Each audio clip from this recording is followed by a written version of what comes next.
right, we are live at May. We're doing our live dance.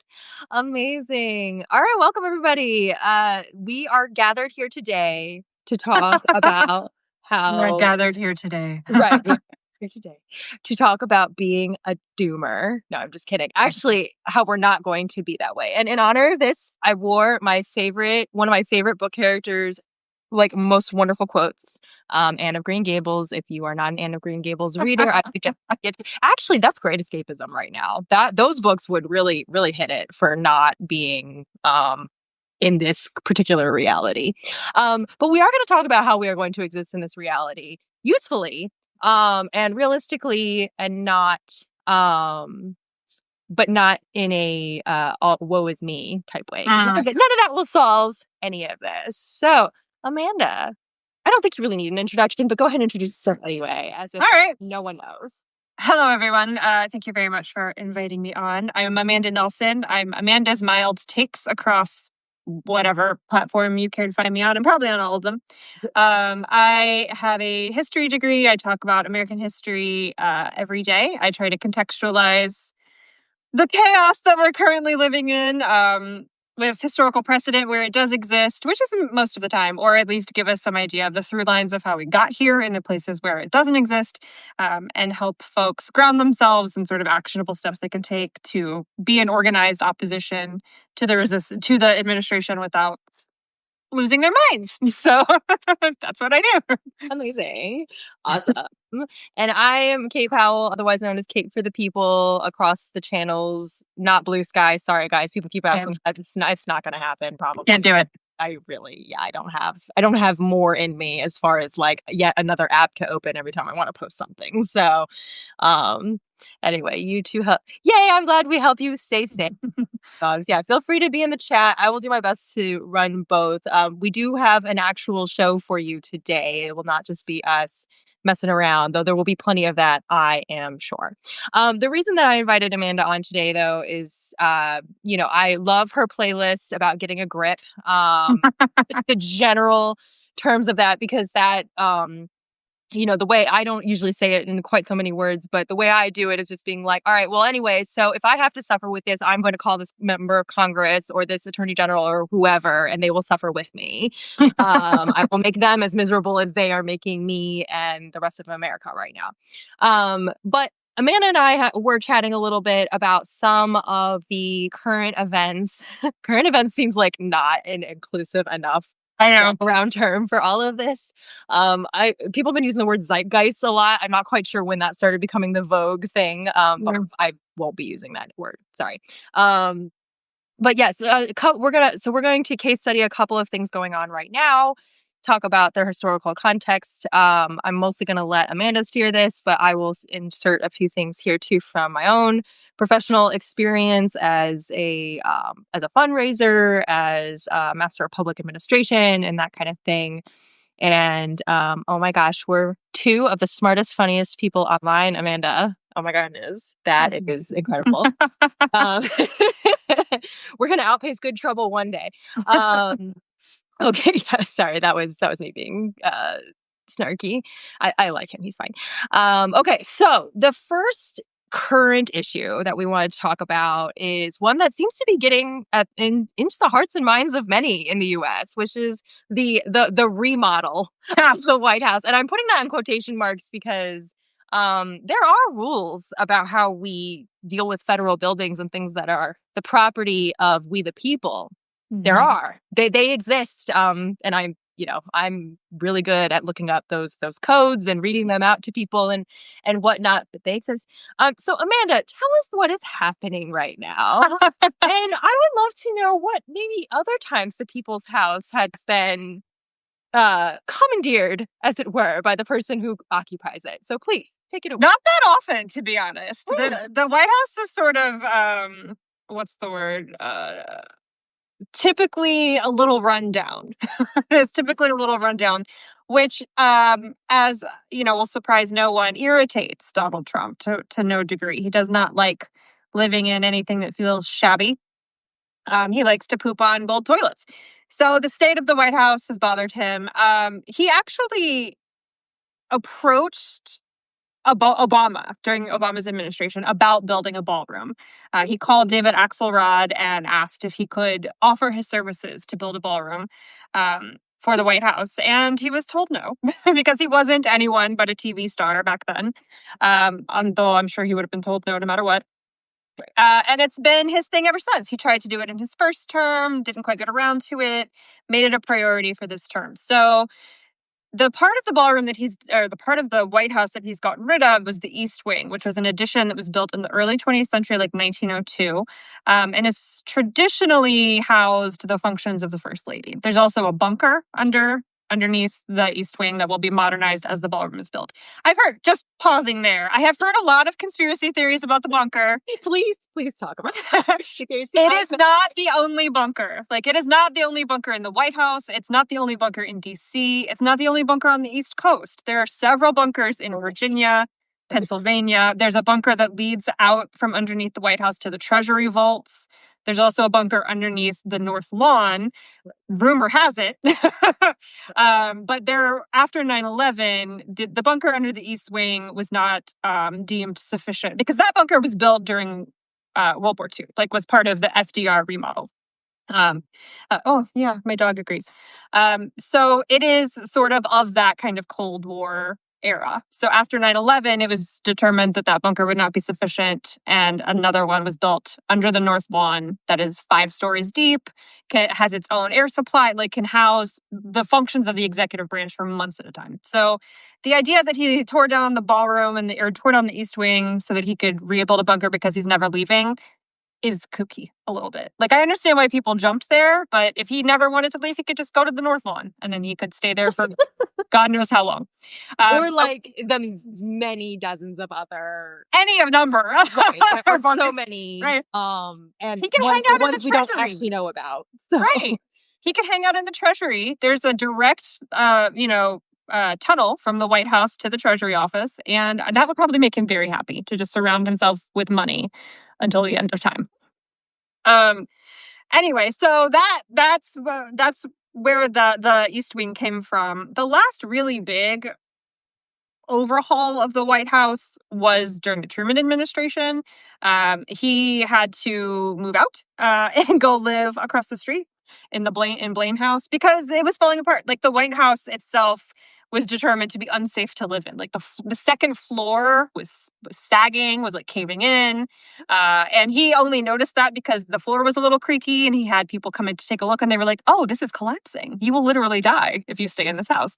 So he moved out. He got congressional approval to gut the entire thing. And so if you see pictures, I've seen some pictures that like Republicans are sharing of the gutting that he did, and pretending like Obama did it. Like, it's pictures from the Truman renovations, and they're like, well, Obama did this. Like, that's not real.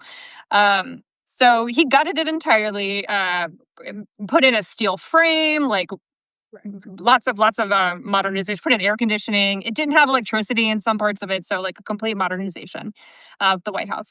And then since then, people have made mostly like cosmetic changes. Like, Obama took the existing tennis court and added a basketball hoop to it. During his first term, Trump added like a tennis court or a different part of a tennis court.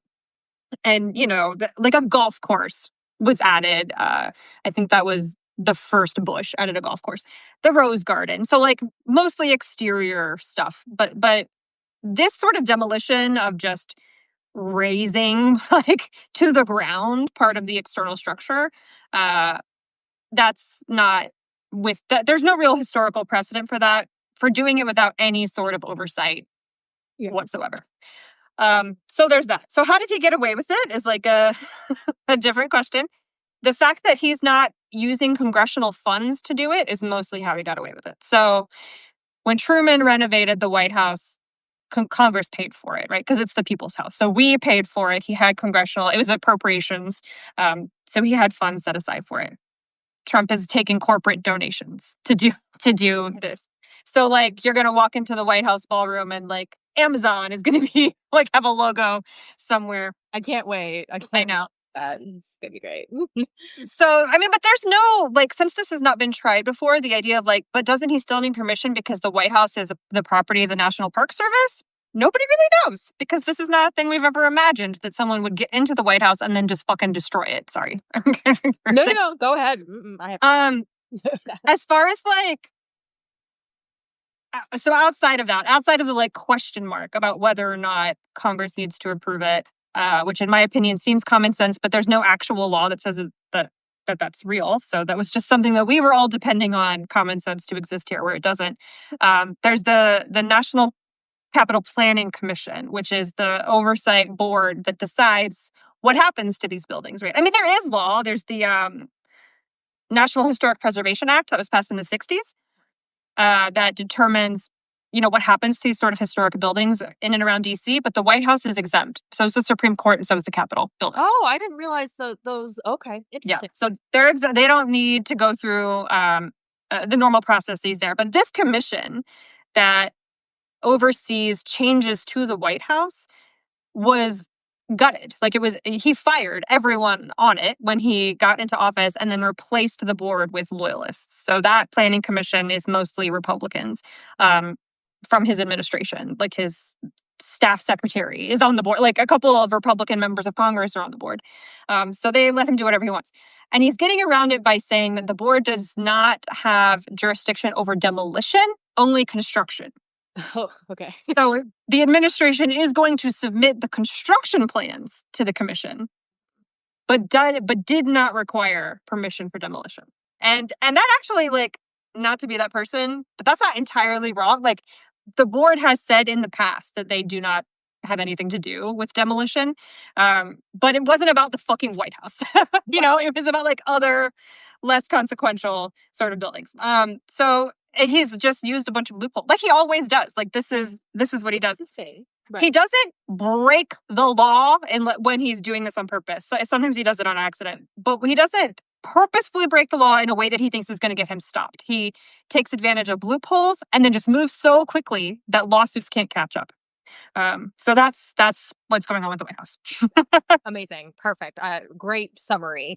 And I did see some comments come through that I also did want to address. Like, yes, I actually pointed this out in my economic update today, that it is so very interesting that we have about 300 million in quote donations, which, by the way, no one's accounting for any of that. So I can't wait. Well, no one, whatever accounting is happening for it is certainly not public at this point. And I cannot wait to have less important things on my radar, because right now it's like snap and the shutdown. But when I get back to being petty and asking committees for petty things, one of the things I plan to ask them for is, like, I would like an accounting now of the donations that went to the White House renovation. But yes, so far reportedly there's like 300 million in donations. Meanwhile, literally at the same time, Trump is shaking down the DOJ for $230 million. And everyone has been very quick to point. And I think that's very right to point out, because until we know how this money is changing hands, exchanging whatever, it very much could just be we're robbing Peter to pay Paul. Not surprising at all. And so, not to get into conspiracy theories about what it is, but yes, it does like the grifter in chief is very good at being like, look over here and all this thing, and don't look at me doing.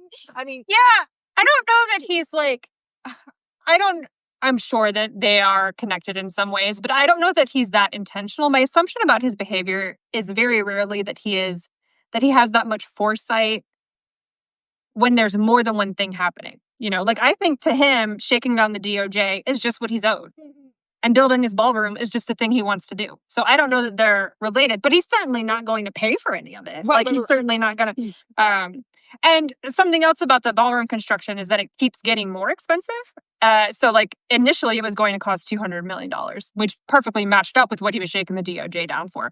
But now it's $300. And then it was $330. So, like, it just, because he's a fucking real estate person. So, like, he can't build anything without it eventually costing 40 times more than he said it would. Because at the end of the day, he's just a two-bit contractor. Like, I can't even build a fucking ballroom, like, without. And I don't mean to insinuate that was like some kind of masterminded plan or anything, but it is very much in line with the way he does business, and also the way that just like his ilk people like Trump do business, which is very much like I'm, doing wild and crazy stuff over here and spending, spending, spending. But that's because I'm usually doing something with my other hand that's like shaking down somebody for something. And not like they're definitely just like, oh, to come out in the wash eventually. And also I'm a billionaire, so who cares? Who Like cares? Exactly. oh, right. Like that's very much the thing. But at the end of the day, yeah, no, we the people end up getting grifted. It's just wonderful.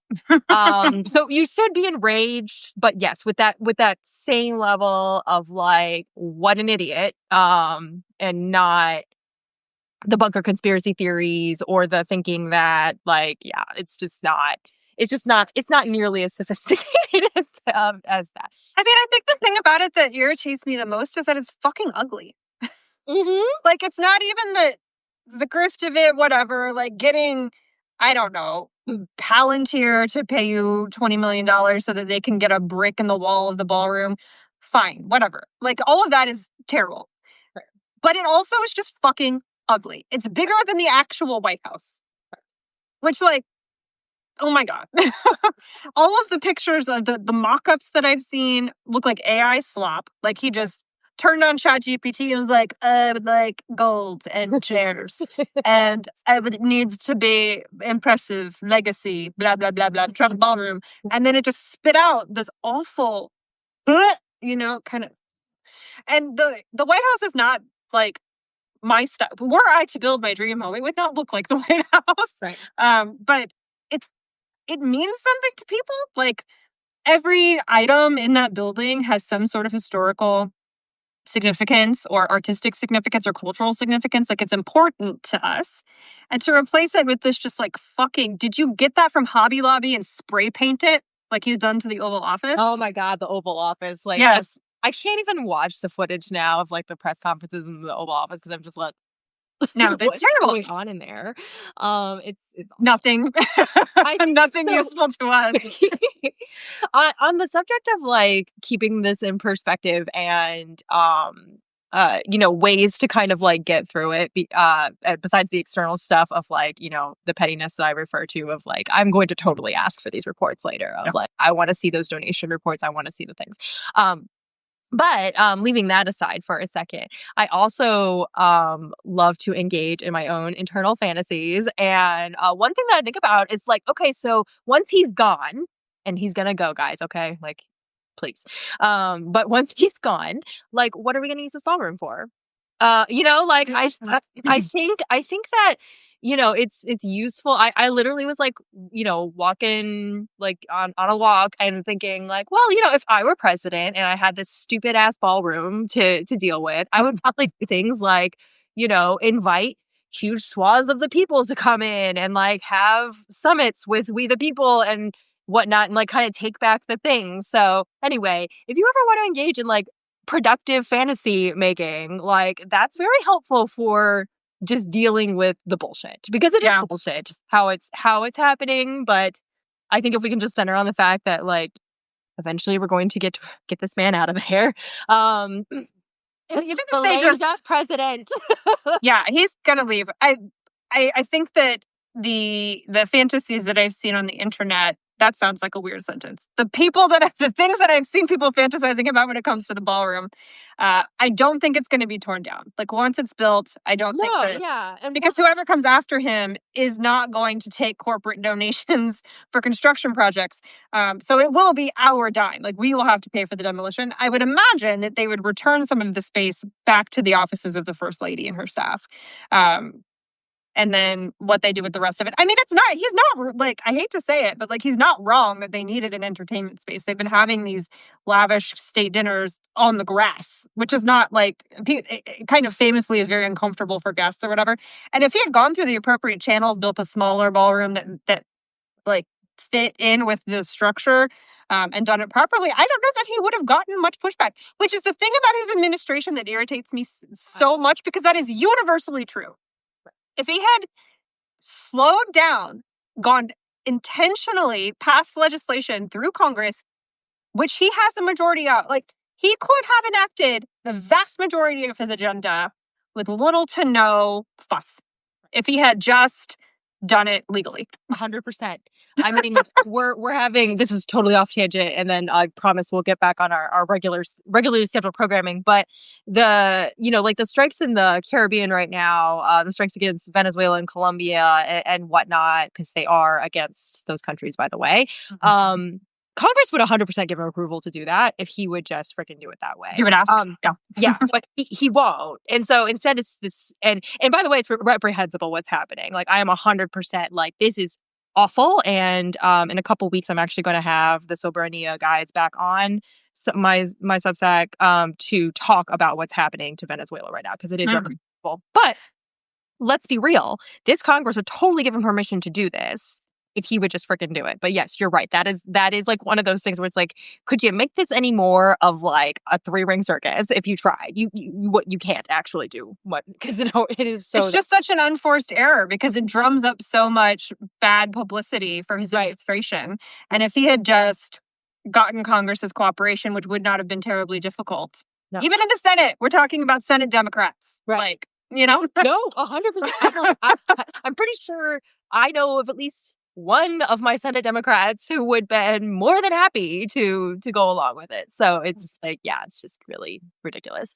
Okay, so let's move on to our next bullet, which is we're going to talk about the quote unquote, again, donation. We're on a theme right now. The donation to pay our troops that happened last Friday, supposedly. So the headline was $130 million went to the DoD from an anonymous donor, which we'll talk about what that doesn't mean in a minute.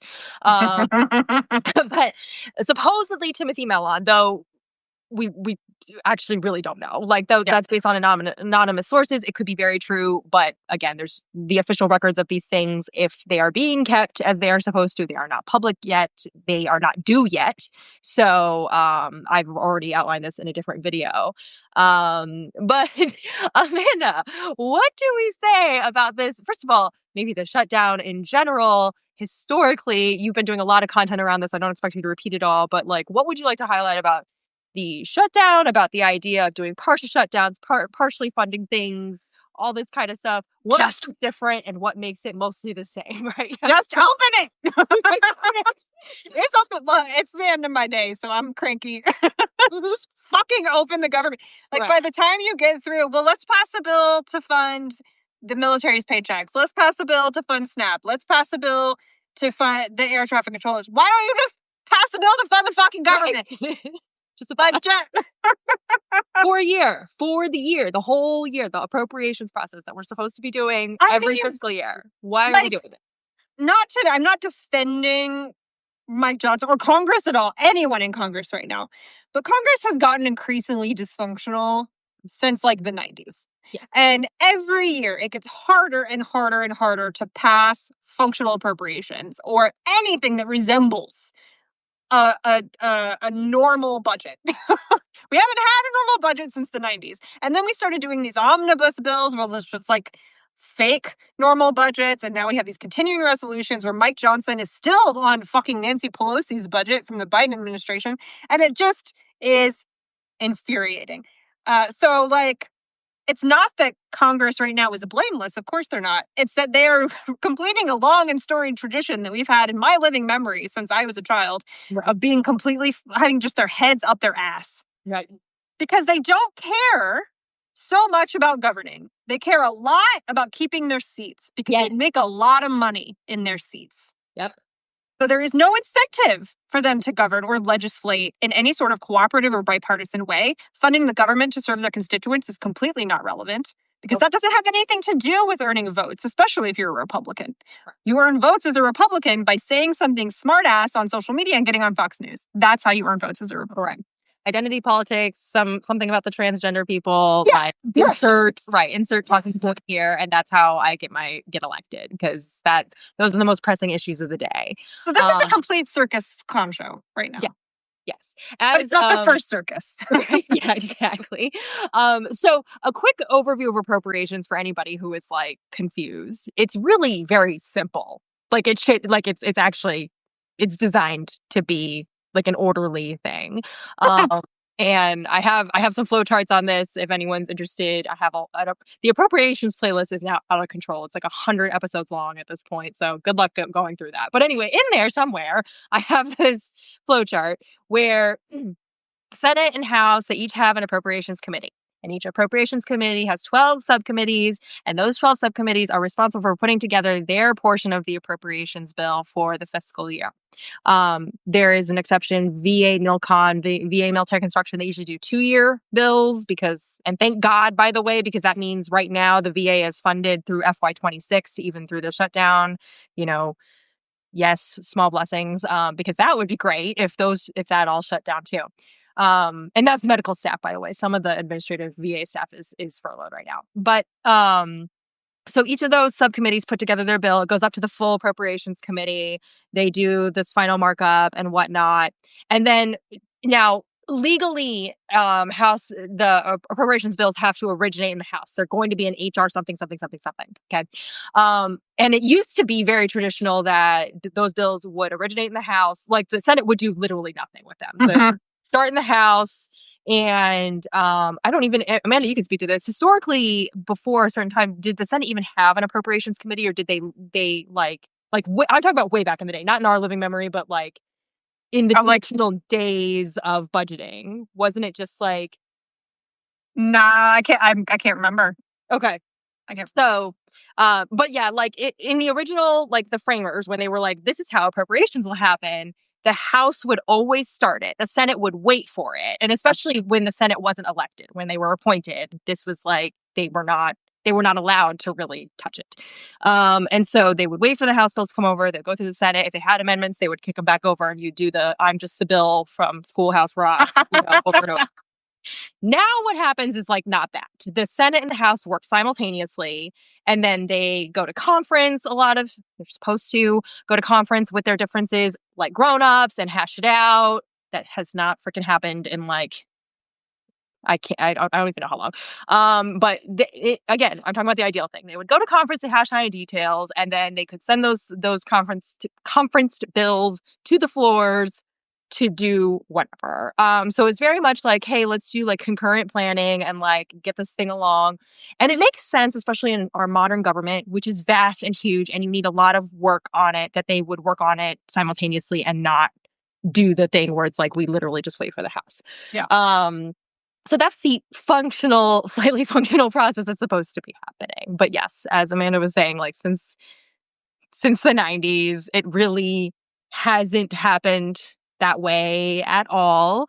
The reason that you hear the Republicans say that the Democrats have voted, quote, 14 times for the CR, it's like, that's not exactly how that's happened, first of all. But what they mean is that we've been running on CRs and omnibuses and whatever for so long that it's like, this budget that we're working on is like almost like 100 years old. Not but it's ancient at this point in this grand scheme of things. And like, just to point out, this is their actual only real job. Mm-hmm. Like right. Article 1.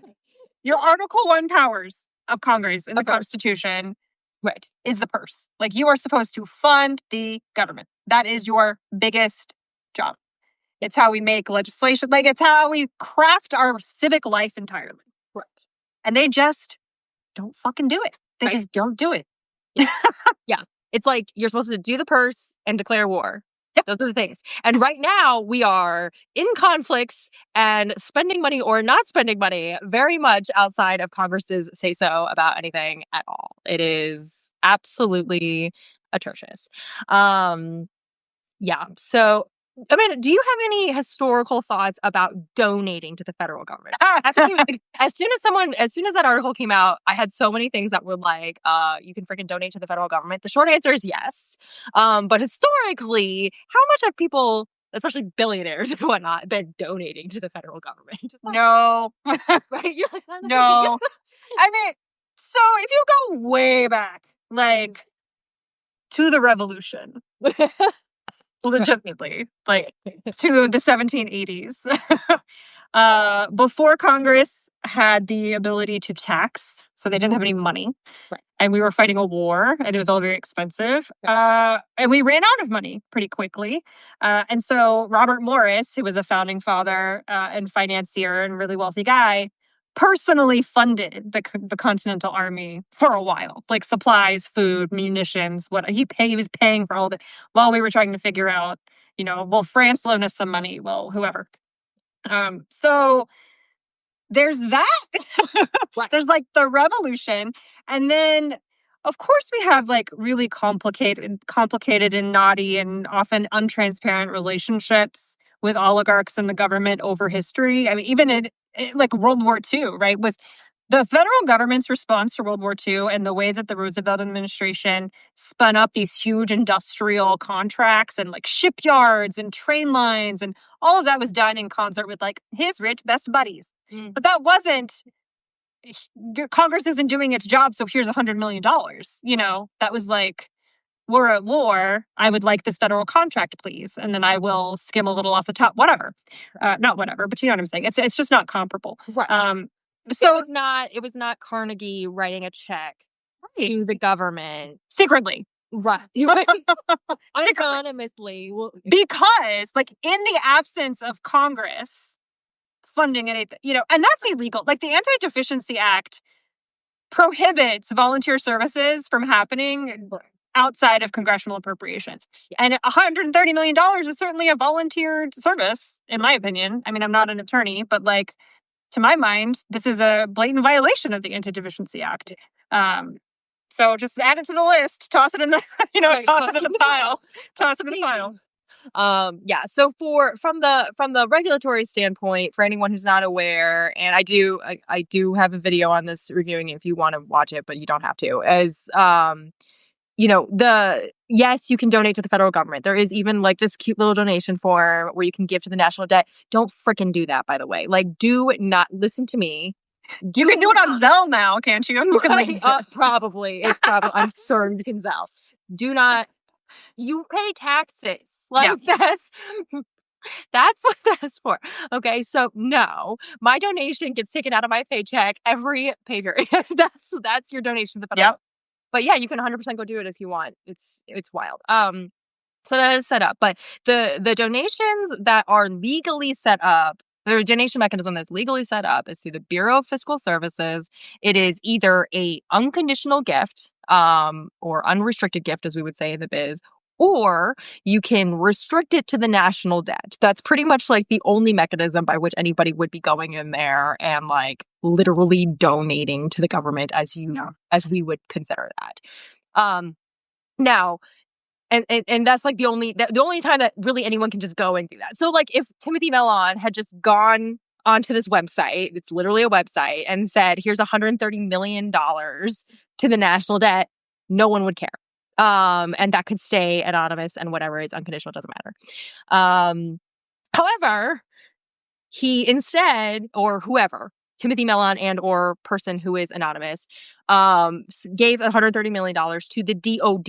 Yeah. Okay, so now we're dealing with something called statutory authority to receive a gift. So the GAO is very clear via the Anti-Deficiency Act, via a couple of other statutes, that you cannot just give money to a department. I had someone talk to me about this earlier, and they had a question about whether there's a difference between employees and agencies. It doesn't matter. The employees are receiving it on behalf of the agency. The laws are the same. So you can't just like give money to a department of anything, or to the secretary of that department on their behalf, or to some employee. This is why a bunch of federal employees immediately like, hell no, like I can't even receive cookies from anybody, which is true. And so there is a so once we're outside the Bureau of Fiscal Services for these very specific purposes, then you're into, okay, does this agency have the statutory authority to receive this gift? The answer is almost always no. There's so many restrictions on statutory authority to receive gifts as a employee or agency of the federal government. And if this is indeed Timothy Mellon, he hits like so many of them. Yeah. There's so many restrictions. Yeah.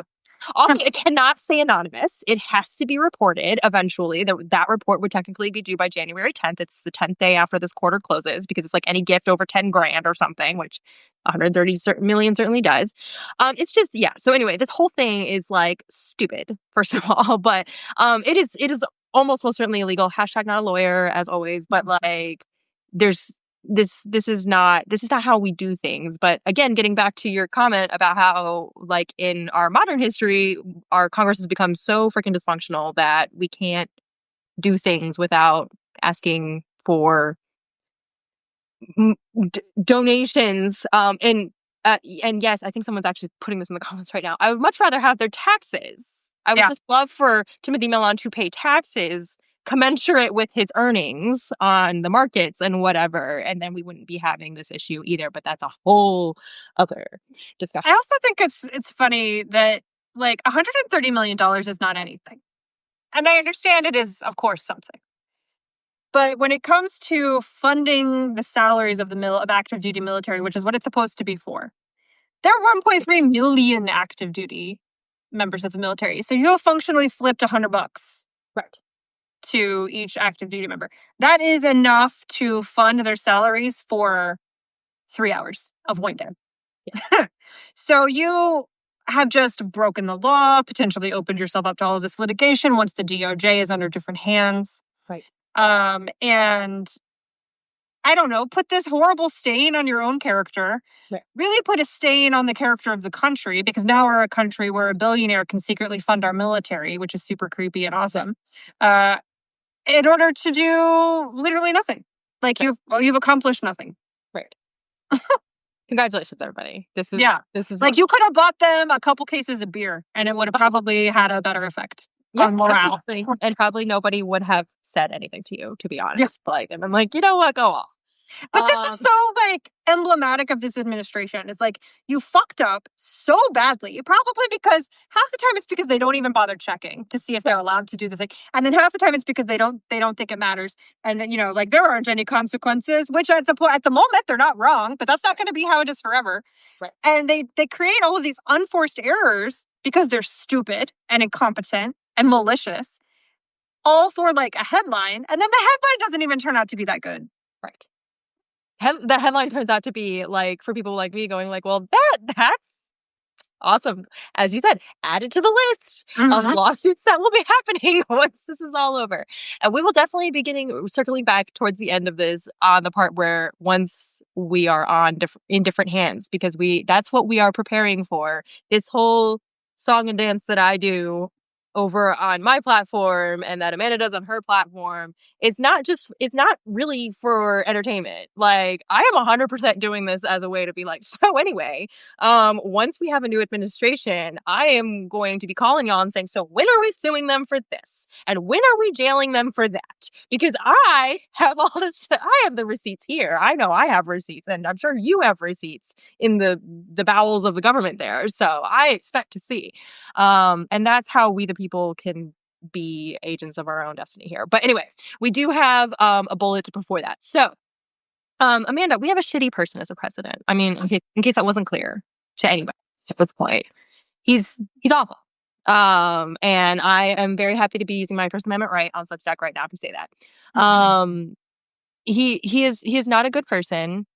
No, he's not. And what the reasons for that, the personal history of that or whatever is beyond the scope of this conversation. I'm sure it could be very fun to deal with one day.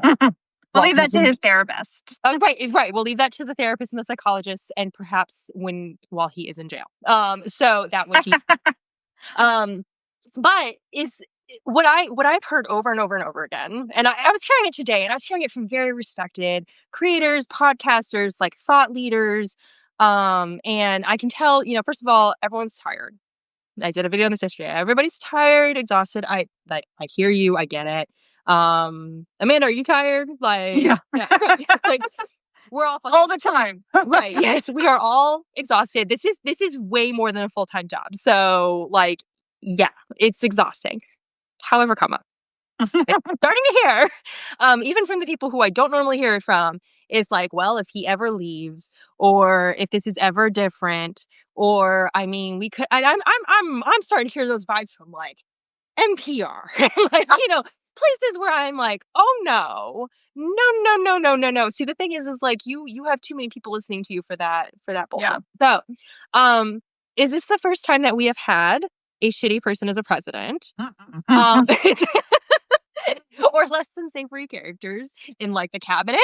Um, and how did we eventually get through that? So feel free to riff. No, I mean, there's a lot of avatars or parallels of other past presidents you could compare him to. Certainly Nixon is like a big one. Nixon had, and not just in like the criminality of it, or the scandal of it, but in the personality character traits that they had. Like they were both deeply paranoid and really, really vengeful. Like Nixon also kept an enemies list that he tried to use the government to go after. He thankfully had more intelligent people in his cabinet who kind of went behind him and were like, don't do that. Yeah, we're going to go to jail. Definitely don't do that. So that was the difference there. But he and Nixon were very similar in that way. And, even like Andrew Jackson, I think, is probably one of the more salient comparisons as far as just like bad people. Andrew Jackson was a murderer, like personally and legislatively. He was a genocidal maniac legislatively. Personally, he got involved in more than one duel where he just killed a person unnecessarily. Because, back then duels did not have to result in death. You could fire into the air and it would have been fine. But he got pissed off enough, he would just shoot you in the face. Right. So Andrew Jackson, also a bigamist. When he married his wife, she was already married. And he knew that. Stole her from her husband. Wow. In as much as you can, whatever. Like, not that she had no agency there, but Right. One of the duels he got into actually was about that. So and he was violent, like personally violent, just a really awful person, megalomaniac. Very similar governing styles as president. Like, I say it, it goes, that's it. But at the same time, like, all of that is true. And also, once he got married to the woman who already had a husband, he was an excellent husband. He was an excellent husband. That's so funny. Right? And deeply, deeply cared about the preservation of the Union. Mostly because when he was a young boy, he fought in the Revolution as like a teenager when he was like 13, was a POW, had injuries from the British, like a British officer slashed him across the face with a sword. He carried that wound physically and emotionally for the rest of his life. So he cared about the Union in a way that Donald Trump absolutely does not. Absolutely does not. Yeah. Even like Andrew Jackson, I feel like I'm defending Andrew Jackson, which I'm not intending to do because he was terrible. But just to point out that like even our worst presidents in the past had redeeming qualities. I struggle to find a redeeming quality in Donald Trump and Richard Nixon. There's like not a lot there in Richard Nixon. Yeah. That commends him. He passed a lot of like good legislation. We have, like the EPA. He gave us funding for Planned Parenthood, federal funding for Planned Parenthood. It's like an interesting legislator, but as a person, an absolute fucking monster. And I think very similar to what we're dealing with now. Yeah. I think that's so great to point out is that, first of all, people are complicated. Actually, what I find interesting about Trump is I actually think he's probably one of the least complicated people out there. I agree. Like the characters you're listing, like Nixon and Jackson, and even like, I love to rail against FDR on my platform is because I do. I really have problems, but I recognize that he's complicated. Yeah. Do I think that he was like a real problem for human rights? Yeah. Yeah. He liked white people and that was it. And that was clear. But do I understand that he was also like a political mastermind, like a brilliant human being? Yeah. Like, was he able to rein in a Supreme Court that was very similar to today? Like the FDR Supreme Court that he inherited was very much the way ours is operating, but he was able to literally use the bully pulpit to bring them in line. Yeah. So I think it's actually what I find so hopeful about like your takes, especially on like past presidents compared to Trump and whatever, is that it's like Trump is not even really that complicated or smart. No, He's not. Doesn't even really have that much depth. Like, to be it's like you wish you were as complicated as Andrew Jackson. Honestly, and he idolizes Andrew Jackson for Right, obvious yeah, no, he thinks he's like reasons, but God. yeah. Um, he's like, "Look, there's a real man right there," and it's like, And then we've even got, we've had pedophiles in the White yeah, House before. Grover Cleveland was 50 years old almost when he married his wife, who was 20. And he was her guardian. His wife was his best friend's daughter. His oh best gross. friend died in a carriage accident, and Grover Cleveland became her guardian Uh-huh. and raised her from 11 years old to adulthood and started courting her like when she was in functionally high school. Right. And then they got married. He was in the White House when he married that girl. Mhm. Right. And if you read like any history that you read about Grover Cleveland, it's like they loved each other so much. They started they had like 5 children, whatever. And I'm like, oh, what an interesting way to phrase grooming a Uh-huh. literal child. Right. Because the rumors were that he spent so much time at her house because he was going to marry the widow that was his age. But he didn't. He married the child. Oh my god. So that And makes before it even that, weirder. yes. And before that, when he was sheriff in Erie, he raped a woman, had a child.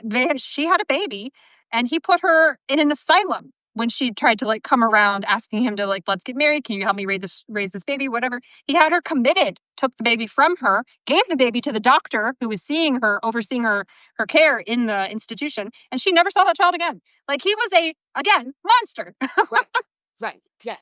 Also, the only other president to serve non-consecutive terms. Mm. All right, well, there we go. So, yes. So, what we're trying to say, people, is that this is not unprecedented.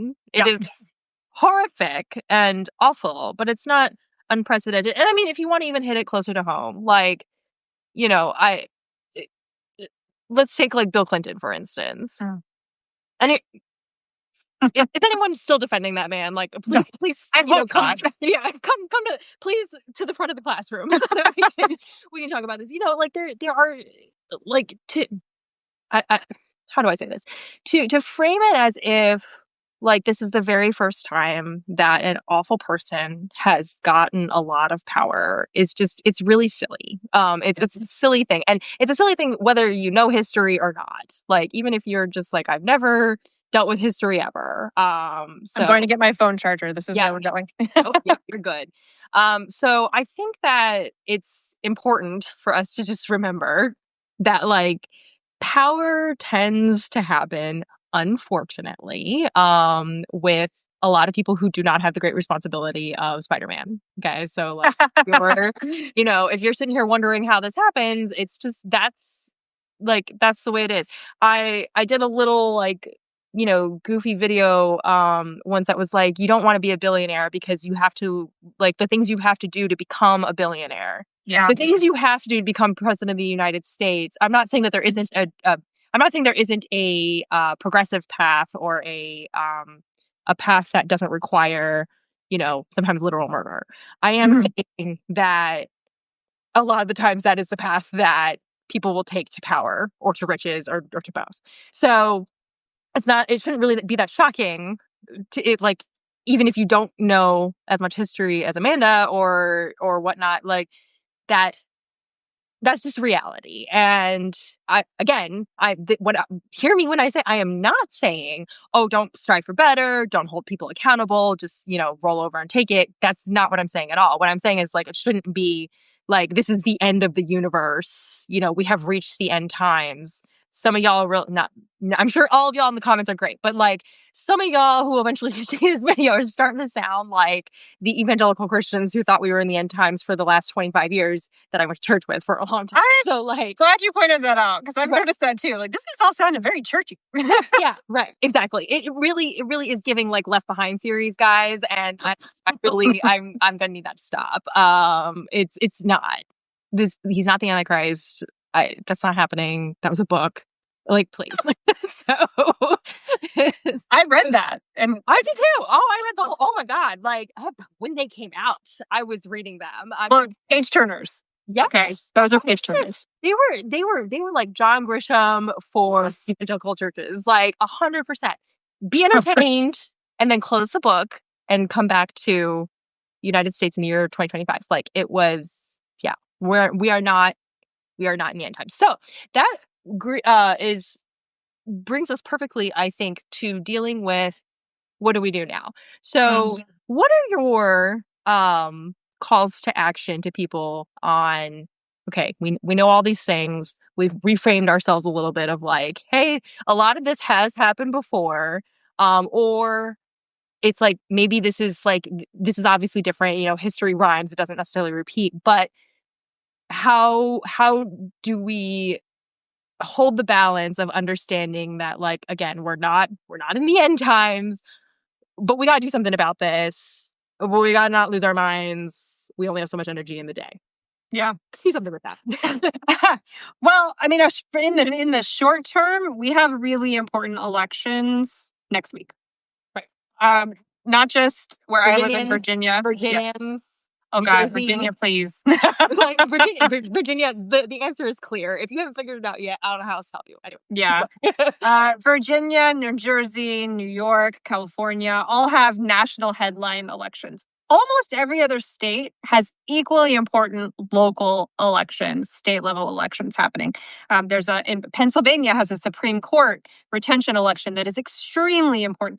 There's a board of commissioners. I can't remember the name of it in Georgia that like Brian Kemp is trying to get involved in.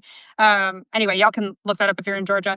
But there are important elections, and these elections, the local elections, I say this all the time, and it's not just a thing that I say. They matter more. They matter more than all this shit we've been talking about. The East Wing of the White House could burn to the ground, and your sheriff election will still be more important. Yes. It will still be more important because those are the people who craft not just the laws that shape your daily life, but any policies that are going to protect you from what's happening at a federal level will come from your school board, your township supervisors, your city council. Okay. So if you have not gotten involved in these elections, there is still time. It's Tuesday, right? Tuesday is election day next week. Candidates are always happy to have door knockers, phone call makers, people who want to text bank, people who want to, not make phone calls over the weekend, especially over the weekend. So get in contact with any of the campaigns before Tuesday. So that's short term. Long term. We are here for 4 years. Okay. Radical acceptance. Like, thank you. Public Service Commission. Yes. We are here for 4 years. Is the administration going to run out of steam? Maybe, maybe not. The future is unknowable. But you have got to accept that like this level of chaos is probably going to be where we live for a while, at least until the midterms. So I tell people, like, it depends on how much time you have. Also, what your risk tolerance is or your risk profile. Like, are you willing to get arrested? That sort of a thing. Only you can decide that. But the things that you can do with your energy are to the following. Get involved in party politics. I know. People are so mad at the Democrats right now, and the Democratic brain is in the toilet. That will not change unless people who don't like it go to the meetings. Revolution is conducted through a series of 1,000 fucking boring ass committee meetings. That's how it actually happens. That's how it happens. If you go to your county's Democratic committee meeting, it's going to be like 4 boomers who've been the same 4 boomers who've been going every week since the Obama administration, because they're the ones who have the time, right? They're retired. They will be so happy to see you. They will put you in charge of 1,000 things. They'll give you the Twitter account. Like, you will run the show. The party goes, the people who bring brownies are the people who decide what the Democratic Party looks like. So if you want to push the party in a particular direction, you've got to show up. And that means making time in your life. And I know we're all like exhausted. Surviving in late stage capitalism is exhausting. I understand that. And also, people have survived much worse in this country doing this exact same thing.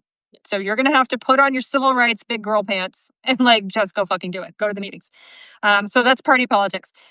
And or if you legitimately just like can't stomach that, pick an issue.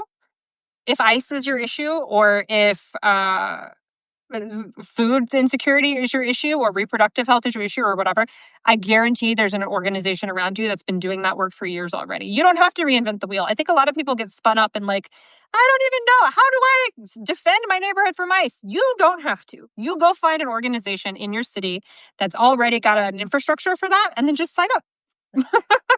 And if there's not one in your city, go to your state, like just move up. So like either, pick an issue or get involved with the party. And sometimes when I say these things, I'll get pushback about like, well, those structures won't hold. Shut up. You don't have a crystal ball. Like, you don't know that. Also, we have, again, survived. We have been in a literal war with ourselves. Like, Right. 700,000 people died in the Civil War. We were stacking the bodies of our brothers and cousins in the street. Right. I get really, really tired of hearing this is the worst it's ever been. And there's nothing we can do. We had elections during the Civil War when we were shooting each other on street corners. Right. So go to work. Right. Right. Yeah, couldn't have said it better myself. I tend to use a lot of nerd analogies in my work just because it works. That's how I'm personally surviving, and it seems to resonate. So there we go. And the analogy I've been using lately is, the Matrix. So there are like the way oppressive systems work is people are not even aware that they're in they're not aware of the machinations. They don't understand that that's what's happening. And so when we're talking about the people for whom this has been their reality forever, and now, as you have so adequately pointed out many times in your content, which I really appreciate, now people for whom this has not been their reality, it's like, oh, now I have to sit in this. Fuck no. And I'm glad that you're resisting. Like, please don't accept this because it's unacceptable. But there are so many groups of people and by groups I mean huge swaths of people who have been in this reality of oppression, suppression, having their voices taken away. People keep asking me about, like, are we going to have elections? I'm like, well, I don't know. For some people, they haven't been able to vote because their electoral lines are 7 hours long on election day on purpose. That's an on purpose thing. So they've never had a free and fair election, but whatever. And it's just, anyway, the list goes on and on and on. And you can, if you are so lucky as to have been pulled from the Matrix, or either you always existed outside of it, or you've been ejected from it by Morpheus, hooray. Your work now is to get back in it on a regular basis and fight the robots. Like, because that's the only way that we move forward. And yeah, it sucks. Like, in the Matrix, you risk your life every single time you go in there, because if you die while you're in the Matrix, you're dead.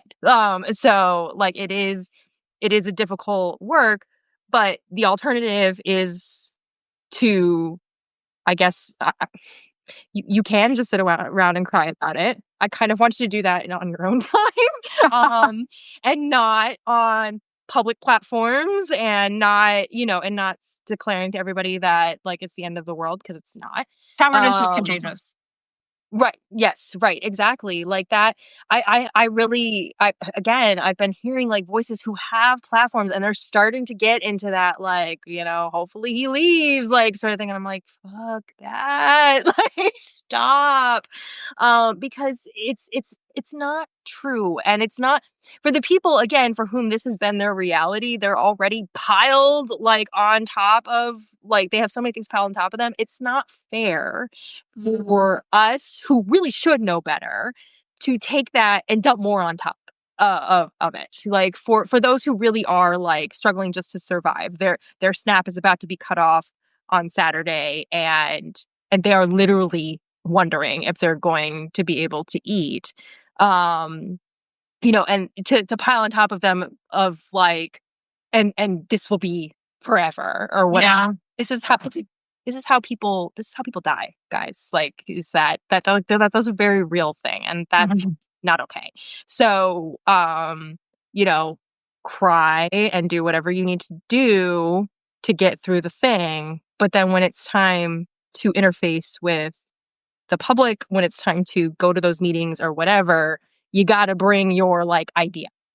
Like, I understand, I know people are tired. I'm tired. I understand. I've been tired since the Bush years. It's just existential at this point. W did a number on me. I understand that our people are tired. I understand it's frustrating. And I understand waking up one day and being like, what the fuck is going on? When you've never had to do that before. And, you know, you go from a life of like, you go to your job, you hang out with your friends, you hang out with your kids, whatever. And now I've got to care about the president. Like, I get that feels like bullshit. What I will say to you, not to be like, this is more philosophical, I think, than I tend to get in my content. Because it's after hours. Amanda After Dark.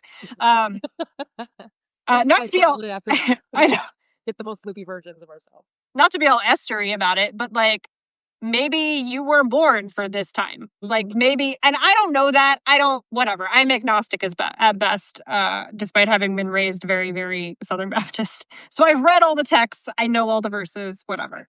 But that does feel a little bit true to me, that it just feels a little true that, like, for some reason, 7 million people decided to like get into the streets on a random weekend, you know, and it feels a little bit like people are starting to remember what the American experiment is supposed to be, and that it's not just about going to Costco on Saturdays and watching football on Sundays, though I do deeply love both of those activities and do them at every available opportunity. But like, what else are you doing with your time here, really? You've got one wild and precious life, and if you're not going to use it to better the experiment of democracy, or defend the experiment of democracy from evildoers, functionally, and leave the place better than you found it, what's the point of you? Right. No. So that's kind of how I think about it. Is like, I could bitch about it, I could moan about it, and I do. Yeah. But also, I feel like this is now our work collectively. Right. Yeah, I think that's like the perfect summation.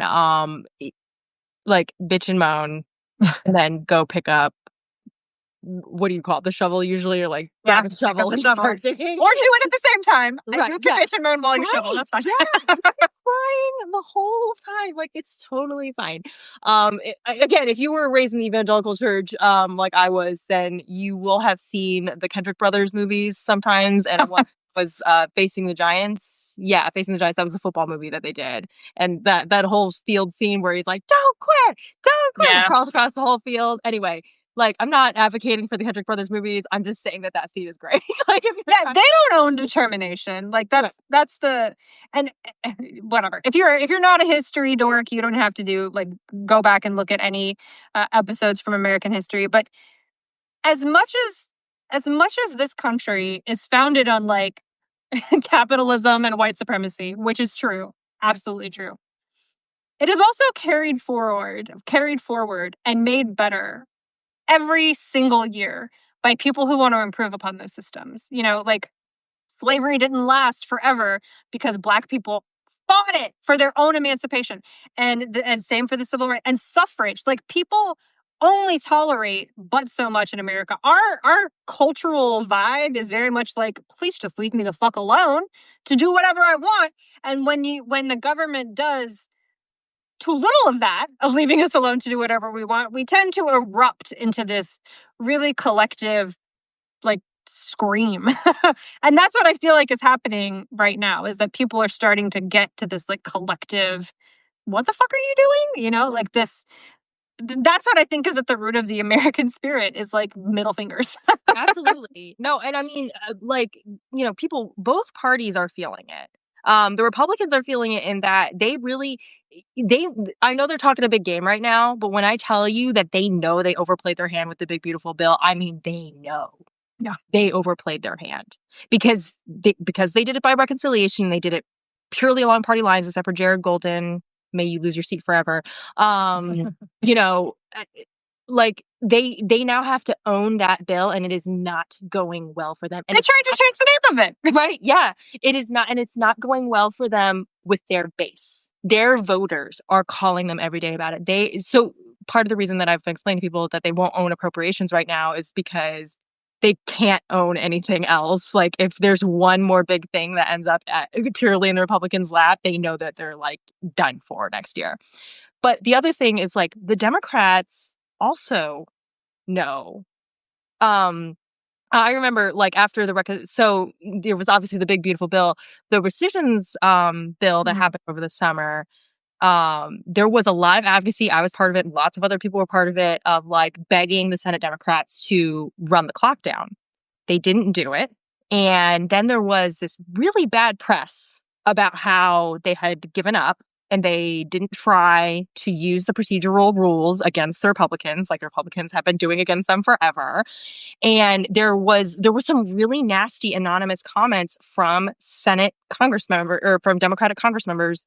We don't know who they were because they were anonymous to the press, but saying kind of like, oh, that's just the base, they'll get over it and whatever. And I know so many of us rose up and were like, I'll show you how quickly I get over it. And then spent the next 3 months screaming at them of like, if you do not use the shutdown in the appropriations process to the fullest extent, trust and believe we will make you suffer for it. And you'll notice that they have kept this government shutdown for a full month. And I'm not saying that like I wanted a shutdown, because I don't. I want a budget, as we were talking about earlier. But the idea that, like you said, like the primal scream that is coming out, and if you think that the leadership is not hearing it, if it seems like they're deaf to it, I'm telling you that if you're like watching what's happening and you've been watching it even across these 9 months, they are 100% hearing it. Like they know. I can tell you, I talked to the Democratic caucus in Congress has a digital creator point person now, whose like whole job is to talk to us. And I talked to her enough that I know that that's true. Right. I know that the Democrats in Congress are very aware of what the base is feeling right now. Right. Yeah. And not even just like the base. Like it's as many of you know, I identify as an independent. I when Amanda said party politics, I was like, ooh. I know. But first of all, independence, you have to still like understand the party. You still have to be involved somehow in the party because we're in a two-party system. Like, be real. Like, that's just how it is. But leaving that all aside, but the independence in this country, like if you look at the research is very robust. Like we tend to side with the Democrats. We really do, issues-wise. Like, we'll say things like we're moderates and whatever, and people think that that means that we're, like, against the quote-unquote leftist policies. We're not, though. When you break it down by issue, we're very much like, yes, abortion care, yes, health care, yes, education forever. If you can have universal education, let's go. Let's do it. Let's just figure out how to pay for it. That's usually where independents get stuck, is they think that, like, paying for it is a problem because they've been Jedi mind tricked for so long by the trickle-down bullshit. That's a whole other thesis that we don't have time for right now. But I think what Democrats have, like, what's becoming clear to me in just seeing their messaging and watching their activity, like in Congress, is that not only are they thinking about like quote the base, but also like, oh, the swath of voters. Remember, people, 40% of the country identifies as independent, that lean with them. They're like, oh, maybe they're more on our side than we thought if we would just be the liberal opposition party. And we're like, yes. Yeah, I think the New Dem coalition is the largest caucus in Congress, and that is the center Democrats, like the moderate, middle of the road Democrats. And people give them shit, whatever, but we do not live in a national political structure. Like, these people represent their district in Kansas or whatever. They don't represent you in New York or you in San Francisco or whatever blue city you're in. So we do need to give some members of Congress, especially in the House, some grace for their moderation. Right. However, I don't think we need to give them grace for their procedural weaniness. And that is the difference that we're seeing right now, is that they are willing to stand up as a unified caucus, which, like, I will give Hakeem Jeffries both shit, a lot of shit, but also I'll give him props that he has kept the caucus unified on this one thing, on the shutdown. Yeah. We'll see what happens. I don't want to shut down. I would rather them just pass a budget. Right. And I also don't want to get rid of the filibuster. Like, I think that if it looks like that is actually coming, I don't know that we should let that happen, because that's saving our ass right now. Right. No, I agree with that. Like, when I talk about the filibuster, I am very much like, let them show their hand on that and make it clear that if their whole song, because the Republican song and dance right now, of course, is like, we can't do it without you. And it's like, well, you could. You could. And you've been doing a great job this entire 119th Congress of doing it all by yourself. So why don't you just go on, you know? And I think just making that more forward of like, they really could. If you really, really, really think that your governance right now is so great and that we're just crazy over here and there's nothing legitimate about what we're saying about the erosion of powers, about the war powers problems, about the Rust vote being crazy, like if you really think there's no problem, then go on, go. Yeah. That's the thing. And I think just being, like you said, that not being weenies about the proceduralness of it, like to say that bluff. Now, if they really did move to do it, then they should be like, okay, be so for real right now. Like, are you really going to do that? But yeah, no, reading them for filth in public of like what it is and what they could actually do is like how you get it done. That's how you get Republican members getting phone calls from their constituents saying like, you mean you guys could be opening this government and you're just not right now? Why not? Why is my SNAP getting cut off on Saturday while it's not happening? So, yeah, I deal with a lot of like people think that I really just want like anarchy, and I'm like, I really don't. I would love to get back to having like a normal budget from which I can like expect that we will like operate our government and that we will have like bipartisan something or other happening every once in a while. Like that would just be delightful. Legitimate governance is the opposite of anarchy. It's like I really just want that.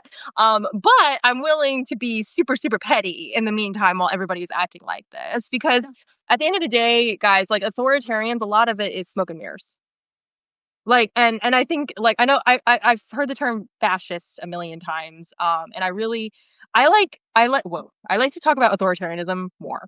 Because I like that I think makes more sense for what is actually happening. Like, it's not so much that Trump and the Republicans right now care a whole lot about the ideological things that they say they care about, because they don't. It's bullshit. They care about the power. They care about centering the power, and they got a voter base that they could center around these identity politics and whatever to get them into office, and that is what mattered. As Amanda said at the very beginning, they're trying to reelect themselves, and as a Republican, the way you reelect yourself is by using identity politics, and that is just that's their whole dog and pony show. But all of this requires the smoke and mirrors of like, we're invincible, we're inevitable, I'm Thanos, snap the button, whatever. Right. And that's what it is. And just being willing from the opposition party, but also from we the people, to say like, you're not though. And here's all the ways that you're not. And that's bullshit. Constantly. Because the more you do that, the more you unmask of like, it's the Wizard of Oz. It's just some guy behind a curtain being a tool. So, and I think that's so important because like, I also avoid the word fascism, not because it like there aren't aspects of it, but because people, the knee jerk habit of going directly to Germany irritates me to no end. Yeah. Because there are also so many aspects of this administration that are Maoist. He apes Stalin in a lot of ways. And the thing that all of these regimes have in common is authoritarianism. So that's just the shorthand that I use. But in modern history, globally, not just in America, in modern history, like post-World War II, authoritarian regimes depend on popularity. Especially since the internet became a thing, right? Because information and the resistance can spread so quickly. Unpopular authoritarians fail. This idea, I don't know how this got started, but this idea that like authoritarian regimes are never overturned without violence is fucking bullshit. That's absolute bullshit. Yeah. They get elected. I mean, they get voted out. They run away in terror sometimes. Mm-hmm. Sometimes they die. Like they end in all kinds of different ways, including nonviolent resistance. I mean, we just had like Brazil. Like there are tons of examples of this. Yeah. But globally, it's not. We're not depending necessarily on American guardrails to keep Donald Trump in check. We are not necessarily depending on the checks and balances of the Supreme Court or Congress or whatever. We are depending on the fact that authoritarianism cannot survive unpopularity. Because that is undeniable across the planet. It's not just us. So you don't have to sit there and be like, well, they don't listen to the law. They don't listen to Congress. Who gives a fuck? Right. They need you to like them. Right. Openly, or be scared of them openly. And if you refuse to do those two things, that's the ballgame. Right, exactly. Thank you for saying that, because the number of times that I like when I'm like railing on at some committee, like yesterday, I called a committee and was like, "What the fuck? Do we have contingency funds for SNAP? I don't know what y'all are doing, and does he care about his power as a member of Congress or not?" And so many comments were like, "They don't care about the laws. They don't care about the laws." And yes, I'm aware. I that has been demonstrated. You know, I am fully aware that Trump thinks that laws are suggestions and guidelines rather than rules. Thank you, Captain Barbosa from Pirates of the Caribbean. Uh, what I'm not saying it for him, and I'm not even saying it for the member that I'm calling. I'm saying it for you, so you can also call and say, nice try. That's bullshit, and I can't wait to vote your ass out. Like, that like you said, that's the ball game. The unmasking of the I am so powerful and invincible and whatever is the end game, guys. Like, that is how we get the Infinity Stones back and snap the gauntlet back at them. Is like, cool. Hope you enjoyed that. That was super cute. Goodbye. Like, and we will move on now.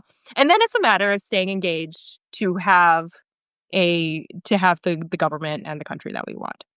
So yeah, it doesn't end when he's out of office, right? And we have to build something worth saving. The heroes only say we are building the muscles right now, so that when it's time to like run the real marathon, which is going to be passing policy and legislation that makes it much harder to go through that again, and to also take care of our people so that they do not feel the unrest and the need to get rid of their incumbent administration, like what happened between Biden and Trump. Like that really is truly the pendulum swing. That's a whole other discussion. Amanda, I have kept you way longer than you probably intended, but I really do appreciate the time. So fun. Yeah. I hope everyone who is watching had fun, or at least, I don't know, it's like maybe you're stabbing voodoo dolls right now because got something useful out of it. However you got use or joy out of this, great.